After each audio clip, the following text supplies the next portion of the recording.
Yo, can you hear me? You listening to WAW. What a week. Eta, welcome to another episode of Wow, What a Week. My guest today is a star, not just metaphorically. He's literally mapped the birthplaces of stars across our galaxy. As distinguished professor at UNISA and vice president of the IAU Executive Committee, he's driving the future of African astronomy. From the SKA to student telescopes, tune in to meet the astrophysicist who's bringing the cosmos down to Africa. Next. This is Wow! What a week. What a week. Celebrity guest. Celebrity guest. Today on Wow, What a Week, we are shooting for the stars. Literally.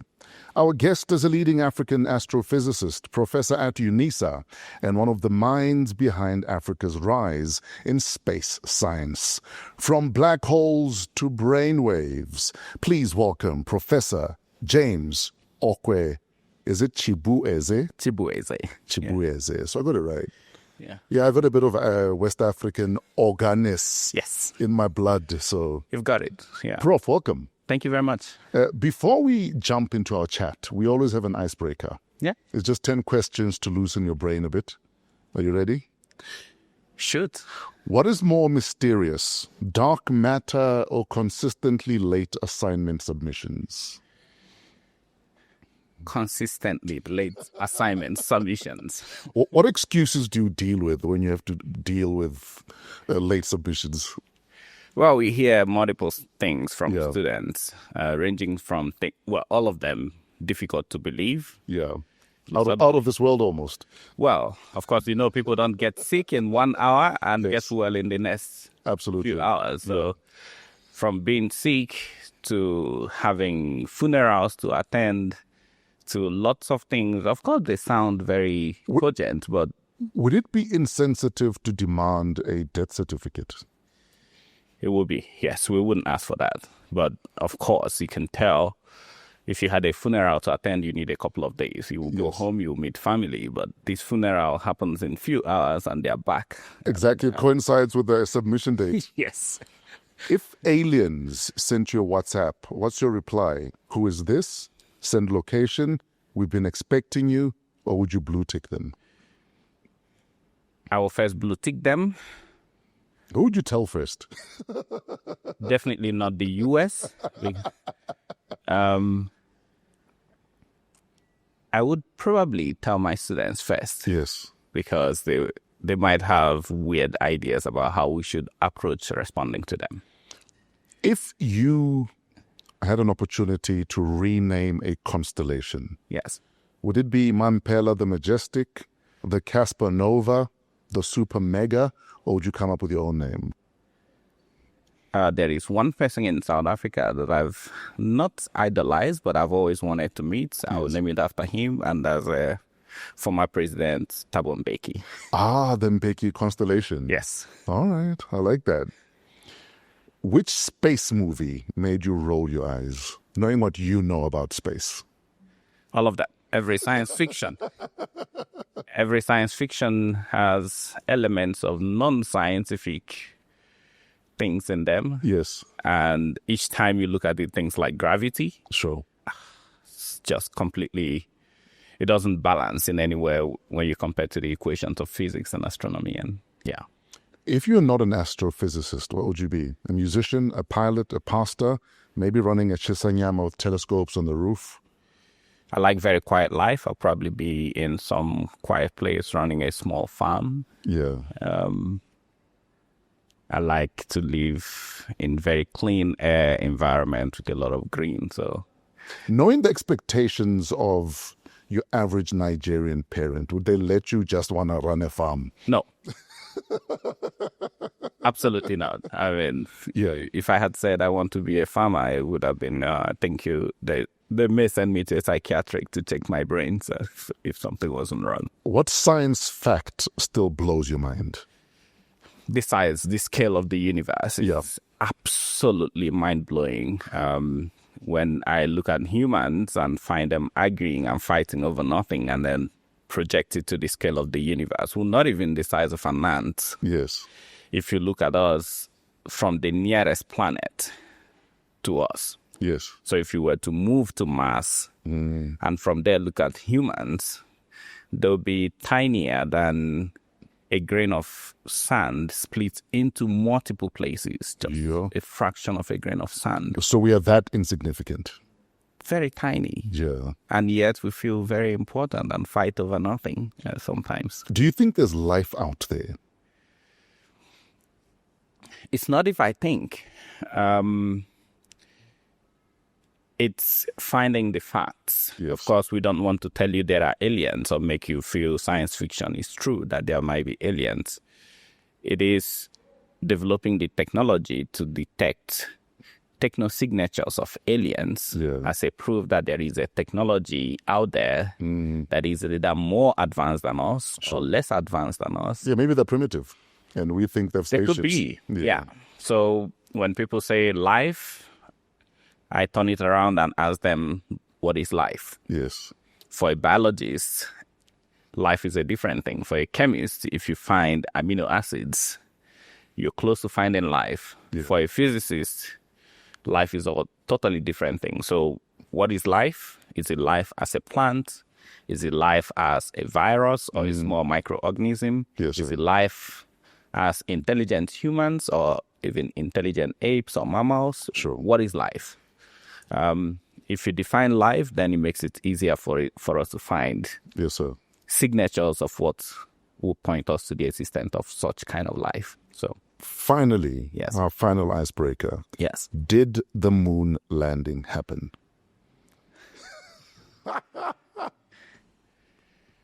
There is a lot of conspiracy theory. Yeah. Whether it happened or not. Given all you know, and your professor-ness, and that there was a space race to prove that the West was better than the East, was there a moon landing? What is more likely, the spacewalk by Yuri Gagarin or the moon landing by Armstrong? Did this moon landing happen? I think yes. Could it be simulated? I also think yes. So these are all my opinions. What's more likely, though? The more likely is that it may have happened. Yeah. Okay. There are signatures of things we find on the moon today with rovers that could indicate a landing. Okay. But was it the landing that got humans there or a landing without humans? Yes. That is, there are multiple questions I can raise as a scientist. Of course, I'm not a conspiracy theorist. Sure. I do think that the moon landing happened. But also credit to those who generate theories that this may have been something done somewhere in Alaska or somewhere. Again, there are possibilities, but yes. So what do you say to people who say, if the moon landing happened and they had the technology in the 60s, how have they not been able to go back since?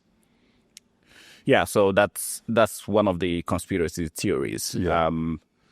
How did we use old technology get to the moon, and now we have even more sophisticated technologies to get to Mars? But we've never been to the moon. And we haven't gotten humans to the moon. Again. Yes. Again, there are lots of gray areas. There are details I do not know. Sure. And I can't comment on. Yes. So I don't give out false information. It could also have been some chance. There is a radiation field that we are worried about in taking humans across that to get to the moon. Absolutely. Was that radiation field not there at that time? Was it a phase where there was weakening of the radiation field? So there are lots of things that I don't have answers to. It's not my specialty, so I may not give you all the answers. In fact, let's talk about your specialty. Yes. So when I was a child, I think I was probably about 8-9 years old. Yes. I was obsessed with the ocean. The ocean. And I read probably every book in our school library about the adventures of Jacques Cousteau.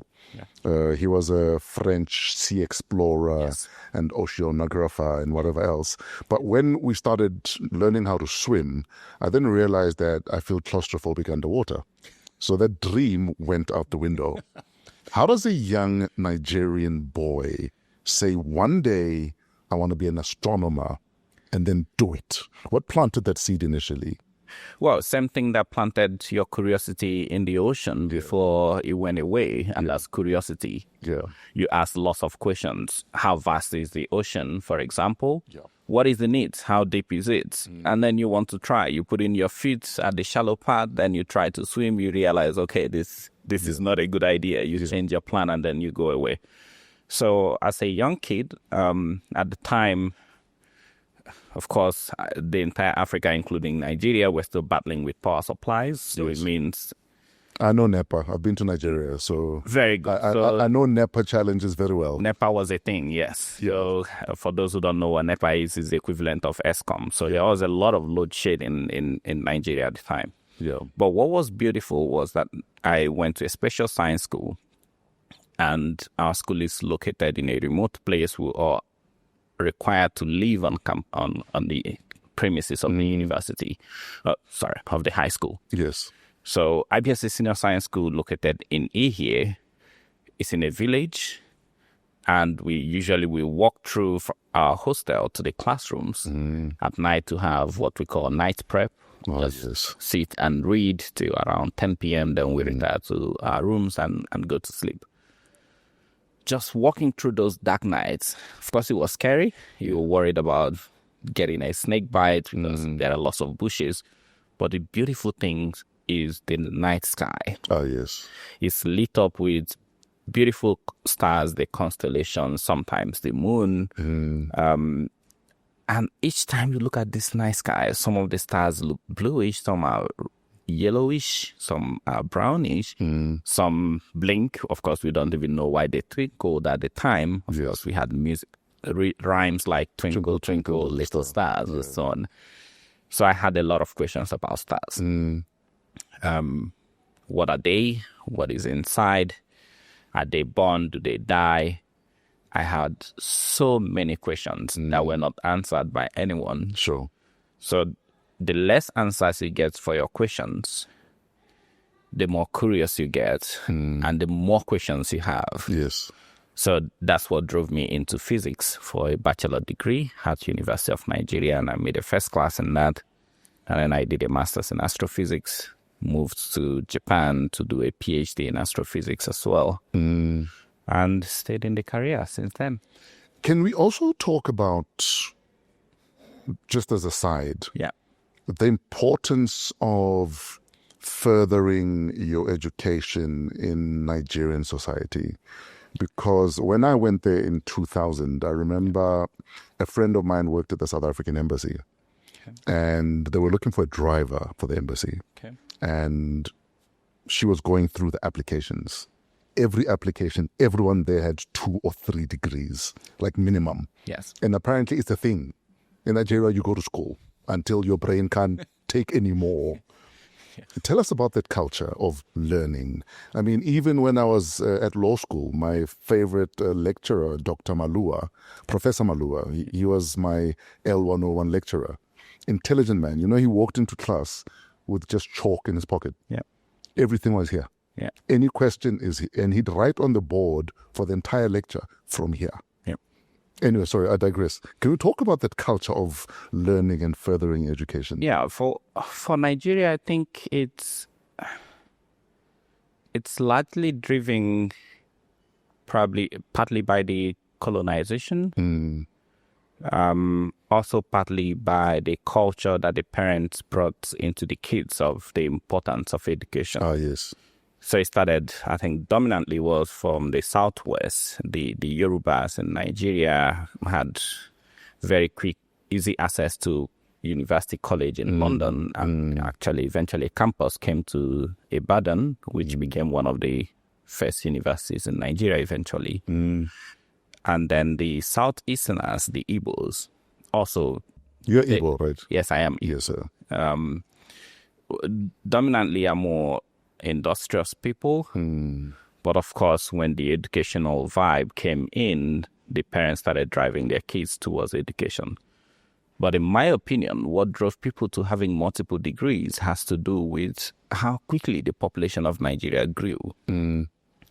Of course, if you move from 100 million people and over 2-3 decades, you're well over 200 million, the competition for job goes significantly higher. Absolutely. So when you graduate from your bachelor's and you get no job, and of course the education is still relatively cheap, and you can afford it, you go in for a master's while still seeking a job.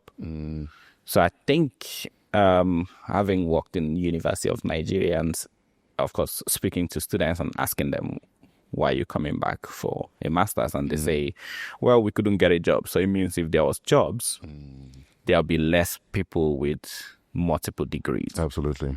So I may be wrong, but in my opinion, it's a vicious cycle. Yes. It was a cycle thing.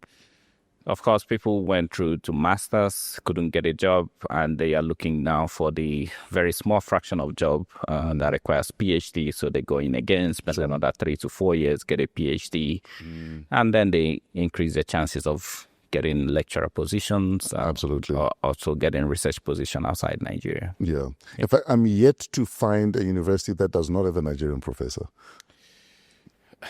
Remember, this was not the trend before. It used to be Ghanaians. Oh, yes. My math teacher was a Ghanaian. So it was largely Ghanaians teaching everywhere. And they started from Nigeria. I think Nigerians moved eventually to Zimbabwe. I remember the history of a lot of lecturers in universities in Zim being Nigerians. Of course, being in Zim, if you're in Zim, you're in South Africa as well. So that may have contributed. Again, I'm not claiming to know all the history, but I feel of the information I have. So you arrive in Japan for your PhD, right? Yes, I did my PhD in Japan. What value would you say you left in Japan, and what did you take from Japan as an African astronomer? Well, that blacks can do literally everything. So all the records that are breakable in Japan in terms of academic, I broke them. I broke them before I left. Are you for real? Yes. Like, what kind of records were you breaking in Japan? My first PhD paper was at the time, 2011.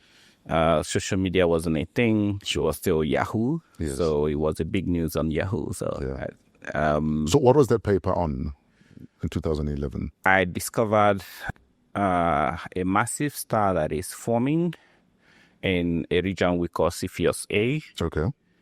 And I was the first to show that there is what we call bipolar outflow coming out from the star. So it means the star is, of course, it eats up materials to grow, but like humans, it needs to also excrete to keep the balance and keep growing. So I found the first evidence of ejection from a forming star. So you're discovering this how? Like, are you using massive telescopes? How does it work?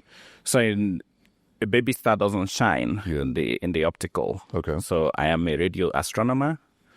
Just as you're listening to radio signals, well, radio signals are not sound. You need electronic system to convert them to sound. Sure. So cool environments or cool atoms or molecules emit radio waves because they have subparticles that vibrate. Vibrate leads to emission of radio signals.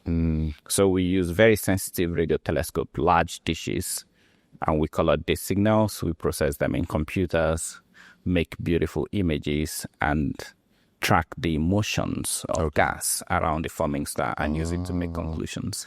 So when you are realizing that I am discovering something here, at what stage do you go public about it so that you know that it was me, guys? It was me. Of course, if you work with a supervisor. At the time, I had Professor Hiroshi Imai, who I worked with. So when I found it, I discussed it with him first. First, you need a second person to verify. So when you go to a supervisor and say, I might have discovered something in space. Yes. Like, what are the levels of excitement? Like, how, for your average human being, like, what would you compare it to? is completely indescribable. Yeah. When you discover something, the instinct is there to tell you this is new. You haven't read any other published paper that contains this kind of information. It's the first time it's ever been seen. And now the next hurdle is how do you present it to other readers? Sure. To sound convincing that what you found is really correct. That you have, dot all the I's, crossed all the T's, done your verification to reconfirm that the discovery is correct. So, it's super exciting. I can't describe the feeling. So, and then how does the naming happen? Like if there's a new star or, I don't know, a new constellation, like... Well, namings of multiple layers. If you are naming a planetary body, it needs to go through the International Astronomical Union. Okay. But of course, if all the billions of sources we find in our galaxy and in the universe need to go through the International Astronomical Union, it will be very difficult. So in some instances, the authors use their initials to name the different objects they find. Okay. I'll use Cepheus A, for example. There are about 14 to 16 massive star-forming region in Cepheus A. It's very close to Orion Nebula. Okay. And the two professors who studied it first and discovered the star-forming region, one is called Hugh, and the other one is called Waterloo. Okay. So it's H for their initial. The other person is W. Waterloo. Yes. So they named the object HW1 to HW14. Yes, sir. So each time we refer to Cepheus A HW1, people just think it's coding that we use in the naming, but it's actually the initials of the first people who found it. So that's how we do it. Sure. Sometimes if it's planetary objects, we tend to name it after famous astronomers. Yeah. In recent times, there was, I think, an asteroid that when we had the IAU General Assembly in Cape Town last year, that was named after the former Secretary General of the IAU's son because he passed away at a very young age.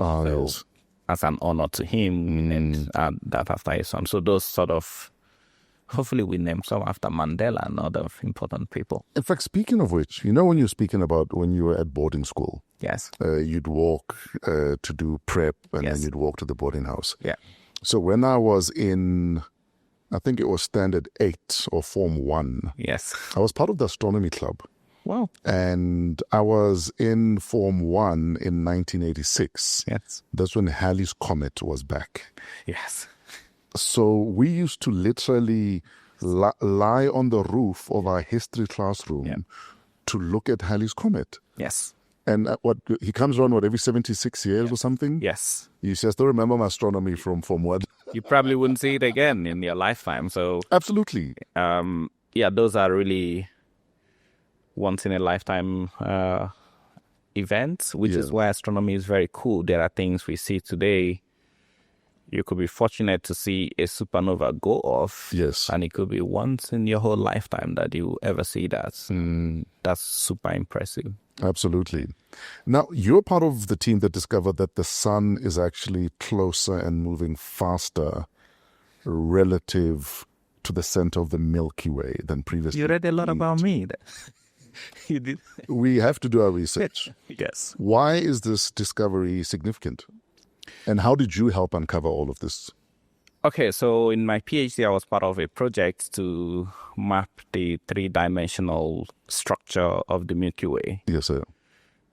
Of course, if I blindfolded you and brought you into this room without you knowing what it looks like outside, and I ask you, draw what this building looks like from the outside, and I gave you a blank paper and a pencil, what would you do? You're not allowed to go outside. You can only be inside the building, but you need to tell me what the shape of the building looks like. I bet you will start moving to the corners and checking, okay, this is one corner.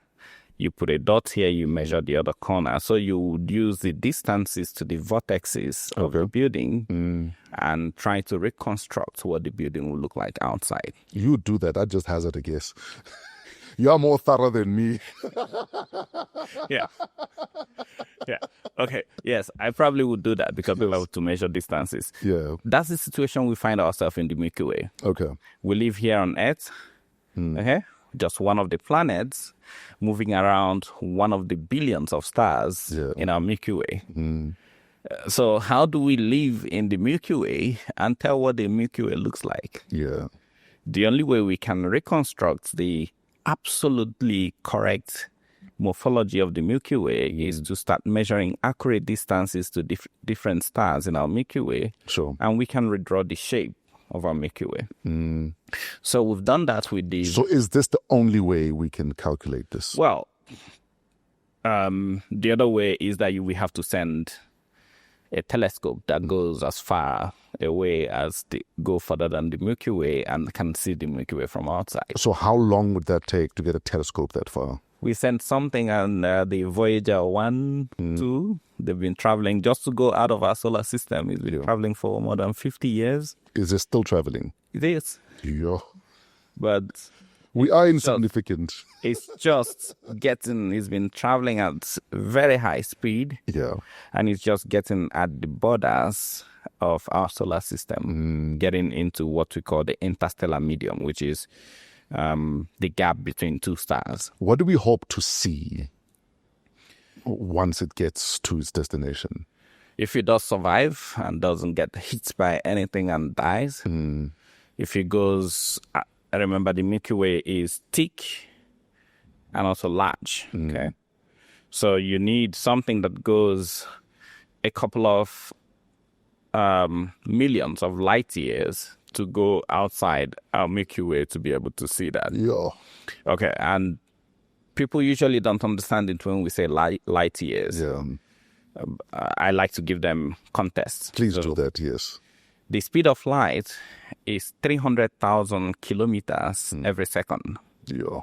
So if you shine light now, each time you blink, the light would have traveled 300,000 kilometers. Now, if light travels for 1 minute, yeah, it would have traveled 300,000 kilometers multiplied by 60. Okay? So that would be around 18 million. Okay? 18 million kilometers every minute. Yeah. Okay. So what it takes light to travel for 1 year, the distance it covers traveling at that speed for 1 year is 1 light year. So you need to take 300,000 kilometers a second, multiply by 60 to get minutes, yes, multiply by another 60 to get hours, then multiply by 24 to get day, and then multiply by 365 again to get 1 year. To get 1 year. So you need... So we're talking millions of light years. Yes. So that's a ridiculously large distance to travel. Sure. So in all honesty, I don't think we can send any space probe that will go outside our and survive galaxy and survive and be able to get us a true picture of our Milky Way. So we must now rely on Hollywood to give us an idea. No, so we can start measuring distances to the stars in our Milky Way and start reconstructing the spiral arms of the Milky Way. That's all we did. Almost like reverse engineer the We are reverse engineering it. The process. Yes. What do you say to an African child that says, why should I care about any of that? Well, why do African children ask the most difficult questions? That's the first thing. So if you're brilliant enough to ask the most difficult questions, you should also be confident enough to insist on getting answers to those questions. Or curious enough. Or curious enough. Yes. So that's what is important. I think the African child has the potential to do better than every other person. They are more curious than the others. I've taught in different environments in the US, in Europe, in Asia, and in Africa. I can tell you is each time I go talk about astronomy in classrooms in African schools, including in South Africa, that I get questions that I'm unable to answer. Yes. And you go, but wait, that kid is only 8 years old. How did she or he think about such questions? Imagine they can find answers to all their questions. Yes. You will get the best scientists, the best engineers. The second reason you should care about that is astronomy is the biggest driver of science, technology, engineering, and mathematics, what you call STEM today. I will talk about the spin-offs of astronomy, which is leading all the technology you do now, yes, sir. Which I'll talk about later. But imagine that you stimulate the interest of a young child with the stars, with the moon, with asteroids or comets or the things you saw as a kid, and they just got curious. Where did that come from? How long has it been traveling? How did it survive everything in its paths traveling for that distance to get here? To get answers to those, you need mathematics, you need physics, you need a bit of chemistry. When they try to find answers and they stick around in science, they may not all end up in astronomy. Some will go off to become medical doctors, finding solutions to cancer and to other diseases. Some may end up as engineers, developing newer technologies that we have today. Some, of course, will stay in astronomy and continue to bring this curiosity and to drive the development in the area, which will be very good. I want the astronomers to come. But on why we should care, literally every important technology you use today come from astronomy. Sure. Can you break that down a bit? Because, I'll start with the direct spin-offs. Wi-Fi. It was astronomers looking for a means of transporting their data somewhere that decided, why don't we just use radio frequency and then put this here, encode it in the radio frequency, transmit it, and pick it up there. That's how Wi-Fi came about. It's one of the technologies that still blows my mind. Wi-Fi and how you can just send data over nothing. Yes. And you use cloud. You use lots of things. In the 1600s in Europe, you'd be burnt for that. You'd be called a witch. Yes. Yes, you probably... Yeah. Our forefathers would have killed you if you tried it. Think about the cameras, what you do with cell phones now. So, think about white lights. Think about just... It's a lot of things. Sure. Okay. So what astronomy does is to keep the curiosity, ask more difficult questions, which current technology cannot answer. And in effort for technology to match what is required to answer those questions, they significantly improve. Your body, for example, probably can take -10, -20 degrees. But to observe the universe, which is as cold as 10 Kelvin, 10 Kelvin is 273, -273 degrees Celsius. Jeez. -10, which is now plus. So you're thinking about something in the order of -263 degrees Celsius. That's ridiculous. To be able to observe such universe, we've made engineers here on Earth, humans, develop radio receivers that operate at 4 Kelvin because you need a receiver that operates at lower temperatures to detect anything that is low. Yes. It should be lower than that. Yes. This is common sense. Like our mothers used to put their hands on our necks to check if we have fever. Are you sick enough to stay home? Yeah. Otherwise you must go to school. Yes. So imagine my mom has fever and her body temperature is 40 degrees Celsius. And I have fever. My body temperature is 38 degrees Celsius. There's no point then. And she touches me and says, I have fever. There's no way. No, Mom, you're lying because your temperature is higher than mine. Sure. There's no way you detect my fever. I would detect yours because you are 2 degrees higher. You feel warmer to me, but I will feel colder to you, so you can't know when I have fever. That's the same principle. Yeah. We need receivers that are cooler than the cold environment in the universe to be able to detect emissions from the universe. And technology today has done it. Absolutely. The SKA, the biggest one, People talk about big data. In fact, the SKA was like it was big news, like just under 10 years ago. Yes. What is the SKA? And again, why should we care? So remember, I don't think enough of us care, and we should. Yes. So you definitely should care. South Africa has invested significantly in the bid to host the SKA, and they successfully won that bid. I'm going to describe what it is. It will take me a couple of minutes. No problem. At that time. But the SKA is astronomers' effort to detect even the most distant universe that we haven't seen. I've just described what light year is, and you were surprised. But it takes an emission in the most distant universe, billions of light years, to get to us. And if they're traveling that far, you expect that the strength of the signal will weaken before it gets to us. So we need very large collecting area to pick up those faint signals, stack it up, and be able to detect it. Okay. So the SK is an effort to build a 1 square kilometer collecting area of radio telescopes. Okay. Which will be able to have ridiculously high sensitivity to detect very faint emission from our universe. So we have a square kilometer of telescopes. Collecting area, yes. Collecting area that becomes one massive telescope. So it's going to be... Is that, am I oversimplifying it? Yeah, so you're right. So the idea is to build a telescope that is equivalent to 1 square kilometer collecting area. But of course, the technology to do that in a single dish is not here yet. So what we do, we use a technology we call interferometry, which is build small dishes and then use all of them simultaneously to observe.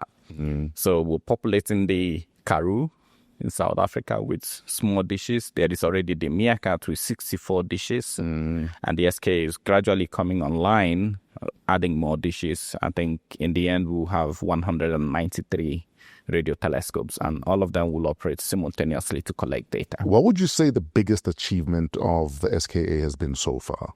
Whether it's data is collected or a milestone is reached? So the SKA is not yet come online as a telescope. It's still under construction. Okay.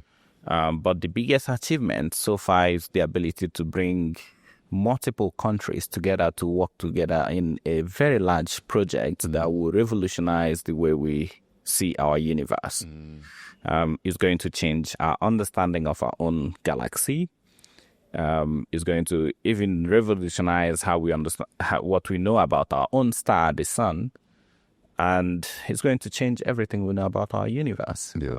So, what is our ETA for the SKA? The first 4 SKA dishes should be online in the next 2 to 3 years. We're expecting the full dishes to be fully online probably by 2030. Yes. Of course, this strongly depends on funding coming from the partner member countries of the SKA, with lots of geopolitics going on now and people diverting resources more into defense. There might be delays, but we will realize the goal eventually. Now, UNISA has an astronomy program. Yes. How has it evolved over the years, would you say? Well, surprisingly, UNISA has I would guess in the country, the oldest astronomy program. They've had bachelors in astronomy for many decades. Of course, UNISA is an open distant learning institution, so it's understandable if the astronomy program didn't grow very significantly over time. So being open distance, students will always prefer where they can have hands-on experience, talk to the professors in person, go to the telescope. That you could do at UNISA, but for students who live overseas, UNISA caters for African students all over the continent, of course, students from South Africa and then students from the US and in some other countries. So it's fairly a bit difficult, but in recent times, the principal and vice chancellor of UNISA introduced what she called she named catalytic niche areas, which is to spur research in 10 niche areas. One of them is space study and Square Kilometre Array, which is the one I lead at UNISA. So since joining UNISA in the last 2 years, we've moved more towards growing the postgraduate program, moved to in-person, so that students, postgraduate students, and also postdoctoral fellows all come together in person, have more interaction, team breaks, and so on, and exchange ideas, discuss the latest things happening, of course, learn from it, get ideas on how to move forward with their research. Yeah. So that has really changed the dynamics of astronomy at UNISA.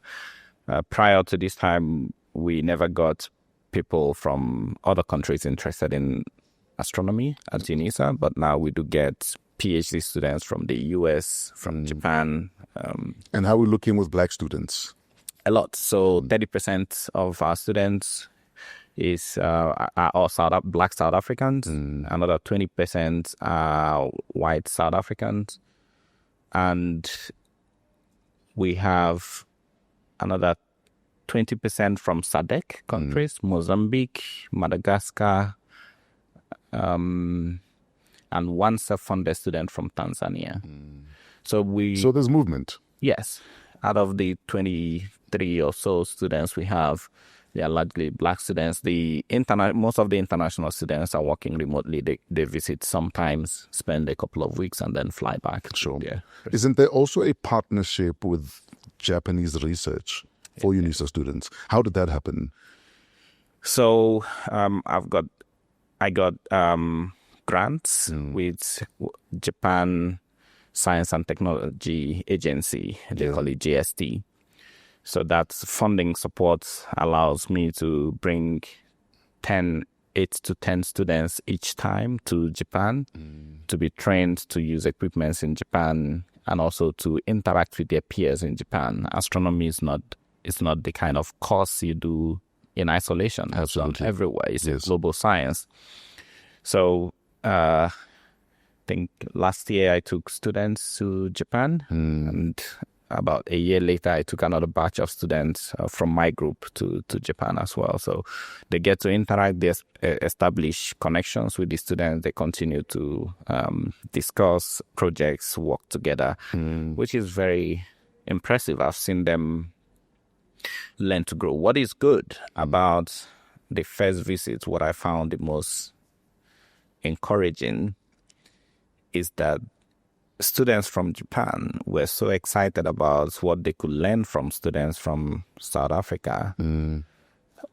But the other way around, students from South Africa saw a lot they could learn from the students there. Absolutely. There were skills, for example, second year bachelor degree students had the Japanese bachelor degree student had that our PhD students didn't have. Ah, yes. So just seeing a second year student being able to do this much, they came back, the dynamics of the group completely changed. Yes. I could see them independently learning things on their own. So, sometimes when you make these trips, you're looking for something big, but it is actually the small. It's in the nuances. Yes, the nuances that make the significant difference. So, yes, sir. Yeah. Speaking of Japan, yes. I mean, you spent time in Japan. What would you say you learned from Japanese culture and how they do things that you carry with you to this day, even in SA? A lot. Yeah. First, how polite the Japanese are. Yes, sir. I speak Japanese. How fluent are you? Very fluent. That is so dope. I can teach physics and astronomy in Japanese. So. Oh, flip! So you are very fluent. Yes. Yeah. So I was an assistant professor before I left Japan. Yes, sir. So learning the culture, of course, picking up the polite ethics of the Japanese. It's in Japan. You probably see it on social media that young kids, when vehicles stop for them on the zebra crossing and they cross, they get to the other side, they turn around, they bow, yes. They bow and say thank you. They go to school, they eat, they tidy up. So those are really the more important things. It's not really the astronomy that is more important. It's the human side of who we are that is more important. So that's one big thing I learned from Japan. The other one, which I think UNISA must be enjoying now, is the work ethics. Yes. It is good and bad. Good because they get results. Imagine a country that was completely battered after the war. 2 bombs, the first 2 atomic bombs ever used was in Japan, okay? In Hiroshima and in Nagasaki. They come back like nothing happened. They have earthquakes, 10,000s of it per year. Only the big ones is what we hear in the news. Yes. For every ravaged city by earthquake or tsunami, give it a year or 2. It's rebuilt. Back to life. Yeah, it's rebuilt. Yeah. So the resilience and the work ethics of that society is not matched by any other society in the world.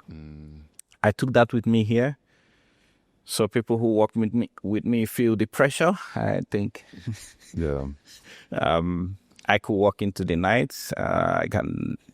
Until we get the results, I wouldn't be able to rest. It's good because you get results. Everybody is happy. The vice chancellor, the dean. But it's bad because you don't know when to stop. It's bad. Also for the Japanese, because Japan has the highest rate of people who die on their work desk. Yes. So they sit on the desk, walk onto the slump and die. Yeah, literally. Literally. Yeah. And the highest rate is in Japan. Sure. So, yeah, there is a bad side to it that I know I need to be careful of and don't get sick and die, and the world will continue. Absolutely. We are almost out of time, but before I let you go, just a couple more questions. Yes. Now, given your work studying the stars and the universe, where do you personally stand with issues of faith? And has your study of the universe in any way shifted your relationship with faith, with God, or even your belief in God or otherwise? I still do strongly believe in God. Yeah. So those who say there is no God put that on the basis of what we call chance theory. Yes. Right? What are the likelihood that everything came by chance? But the deeper I look into the universe, the more there is evidence of creation. And of course, if there is evidence of creation, there must be a creator. So that's the basis for my belief in a creator. Of course, it's easy for people to say, well, no, when you become a scientist, you start to lose faith in God. That's absolutely, I wouldn't say garbage, not true. Now, I'll give instances. In everything we've looked at in the universe, imagine a galaxy we live in with billions of stars moving at ridiculously high speed. The spin rate is over 200 kilometers every second. Jeez. For the spiraling. And then we are also moving around the sun. And we've been doing that for probably 8,000 years of human history. Okay? Or for some claim it's more, but I think it's about 7 or 8. And there has been no chance that another star suddenly run into us and kick our sun out so that we will vanish. Keep in mind, there are many other evidences. You're feeling cold now, right? Because it's winter in South Africa. Yeah. That is simply... And because I don't have a UNISA jacket, but that's a story for another day. Yeah. We'll get to one. Bongi is here, so we can get Bongi. But think about it. The Earth spins around the sun, and at some point, the Earth moves further away from the sun, you get less heat. Yeah. Okay? And it becomes winter for you. Sure. Do you know that if we move the Earth just 1 meter further away from the sun, that life would no longer be possible on Earth? Well, would freeze to death. Freeze to death. Just 1 meter? 1 meter. Yeah. You move it 1 meter closer, would burn. It will be too hot that we will all burn out. Yeah. Okay? Now, who computed the position where you put the Earth so that life can survive in it? Was it again by chance? What are the probabilities that chance could have put it there and it stays there? what are the chances that no star has hit us, or the many, during the formation stage of the sun, of the earth, that the sun, when it was smaller, the gravity of the sun did not pull it into it and just completely dissolve it. So if you start to look at details of shapes and morphologies, the arrangement of the galaxies, who made them spiral in shape? How do you conserve energy in all the systems? Sure.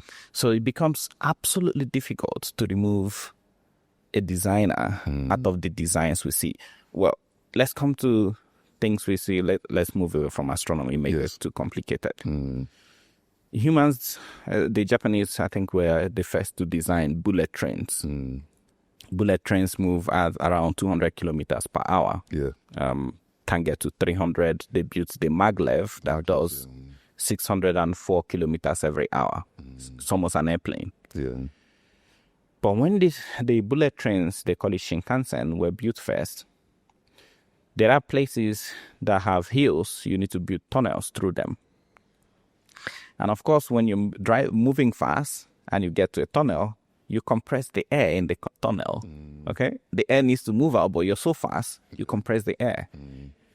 And this usually causes huge explosions. It goes blast as the bullet train gets into the tunnel. Humans had to mimic the beak of a bird to build the face of the maglev and the bullet trains, so that they are more efficient in breaking through the air pressure and pumping them outside and removing the explosive sound that goes with the air each time the bullet train goes through tunnels. So each time they say, I ask them, okay, you did this copying the beak of a bird. So you copied the design and you made your design. And now you say the original design you copied had no designer. How much sense does that make? So you put together everything humans have done. Each time we want to design anything, we go back to nature. The airplanes, birds, anything you mentioned, computers. It's actually after our brains. So whatever you think of, we go back to what we see in nature, which were existing designs to produce new designs. So you cannot say that the original design came by chance. 2 more questions. Yes. And then I'll be very brief. Then I'll let you go. Earlier on, you spoke about how you were an assistant professor in Japan? Yes. What will it take for us to start teaching sciences in this country in our languages? Develop the language, start using it. I get thoroughly... But what's the delay? Like, what? I don't understand. I'm not in languages. I'm not going to be able to answer. But are you not asking those questions yourself? I am. Yeah. I would love I would walk in there and ask it in Japanese, The first talk I gave in South Africa in 2016, I moved here in 2017, working for the SKA project.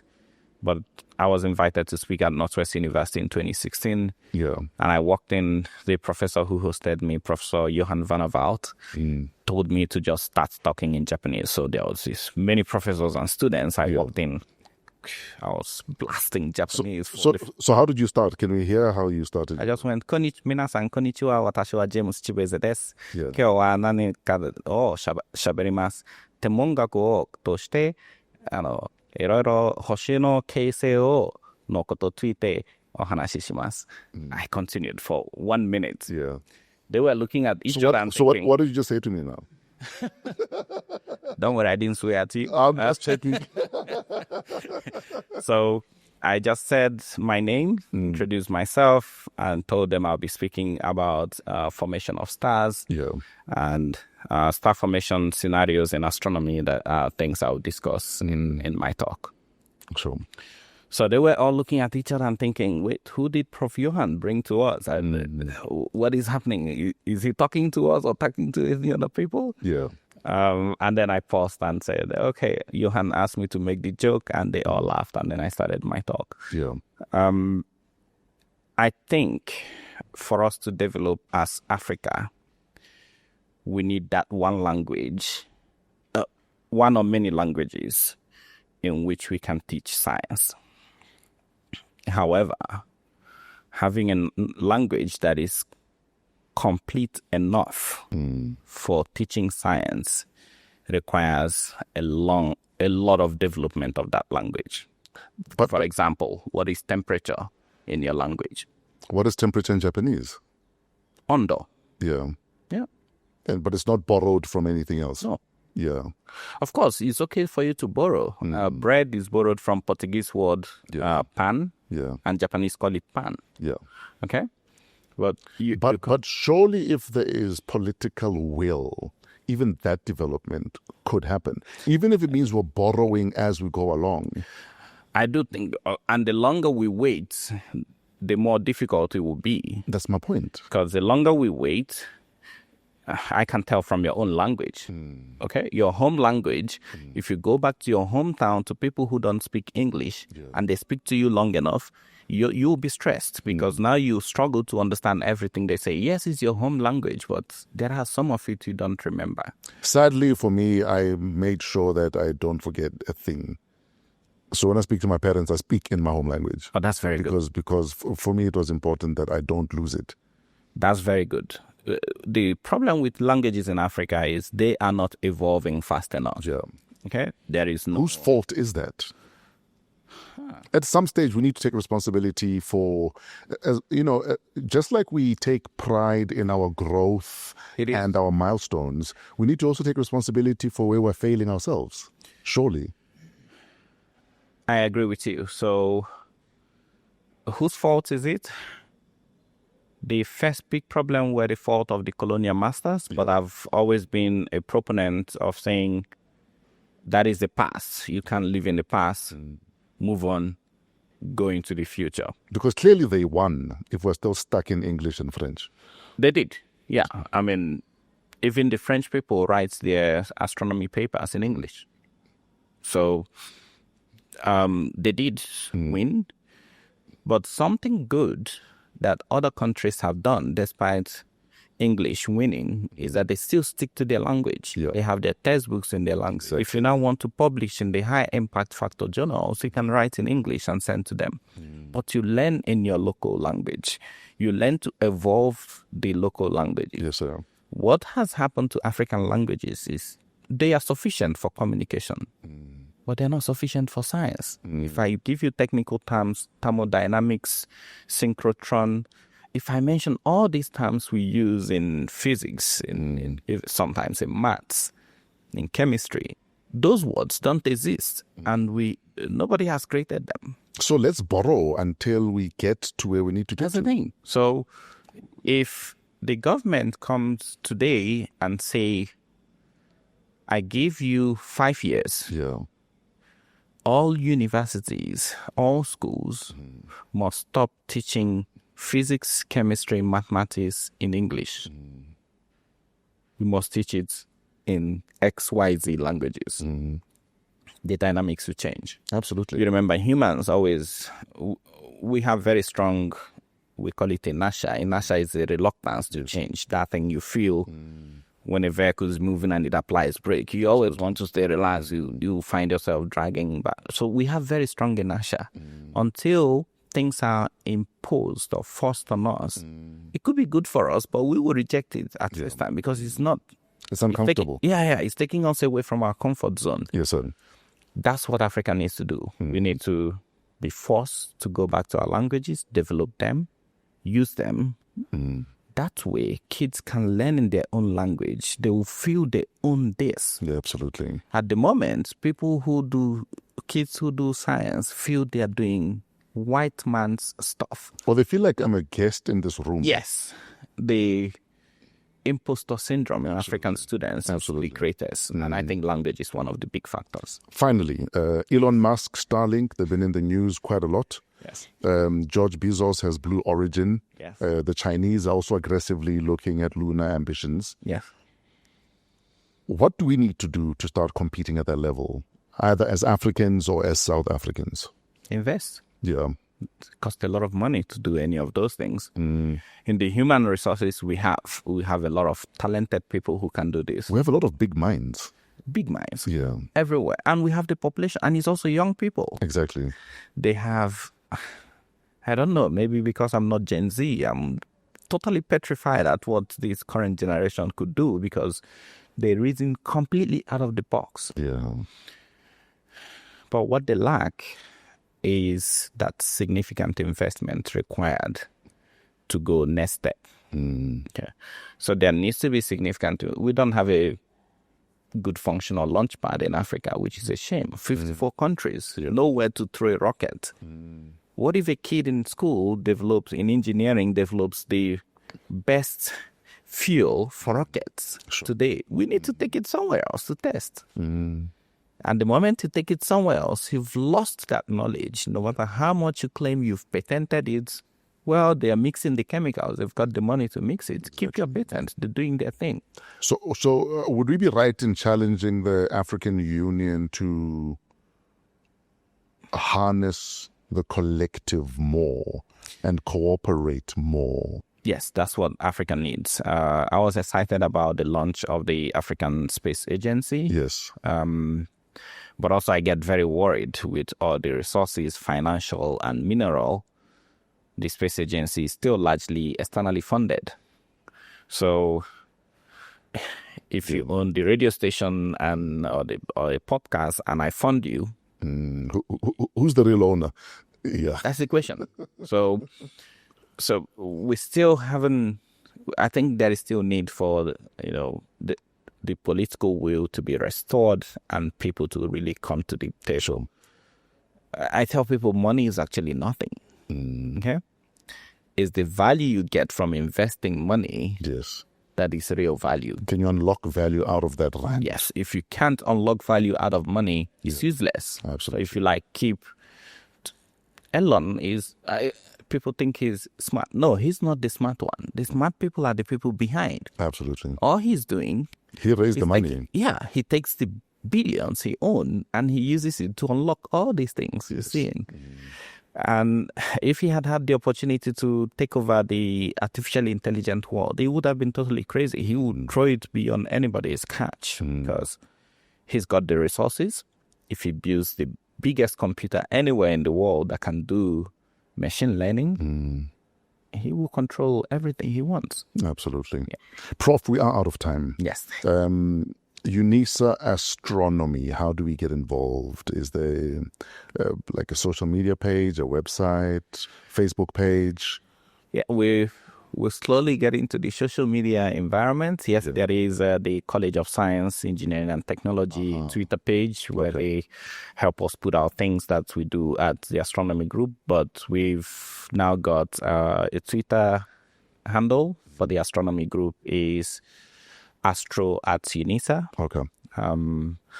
That's the handle of that's also the same for LinkedIn.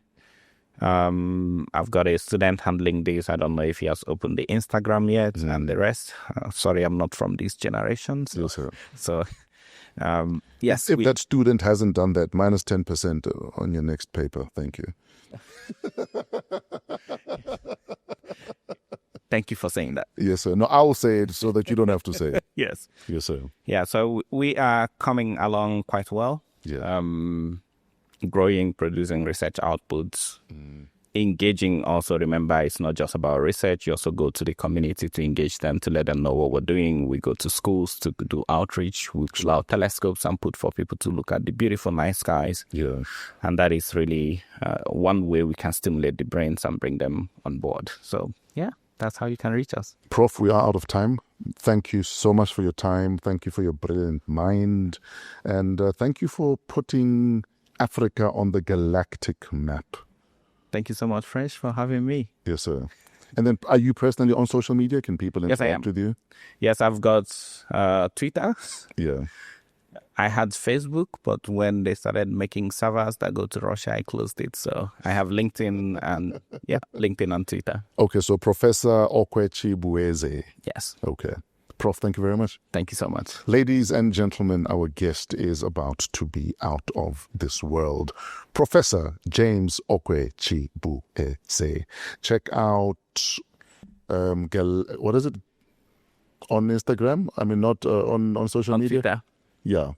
My Twitter account? No, the school one. Astro at UNISA. Astro at UNISA. It's also on LinkedIn. Let's support astronomy. Let's support African scientists. Thank you, Professor. Thank you very much. And we are done.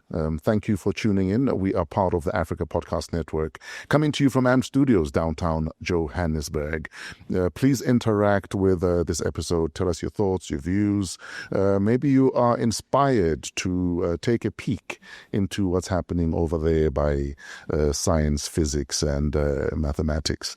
Hopefully this episode will inspire you to do that. Shout out to Trevor and the crew for all of the cinematography at Pezulu Works, YBF for all of our social media, Lati for additional production, and Keletso Modisa King, our executive producer. And you for being a part of this. Till next week, have a wow week in spite of yourselves.